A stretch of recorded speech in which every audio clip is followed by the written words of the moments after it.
కారపు మెతుకుల సద్దన్నము కర్రు నాగలితోని తోస్తానము పూరి గుడిసే ఇంటి స్థావరము ఓపిక గల్లది నీ జన్మము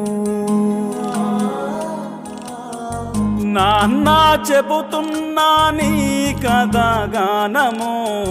కల్లార చూసిన నువ్వు పడ్డట్టి కష్టము కష్టాల కావడి చిన్నప్పుడెత్తుకున్నవు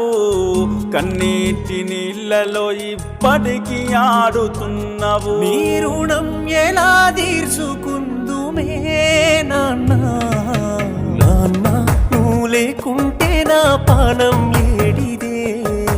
నాన్న నువ్వు ఉంటే నా కడుపెప్పుడు మాడదే నాన్న నీ ఎదల మీద ఆడుకున్ననే నాన్న నీకేమన్నైతే నేను ఉండనే నాన్న చెబుతున్నా నీ కథగానము కల్లార చూసిన నువ్వు పడ్డట్టి కష్టము కష్టాల కావడి చిన్నప్పుడెత్తుకున్నవు కన్నీటి నీళ్ళలో ఇప్పటికి ఆడుతున్నవు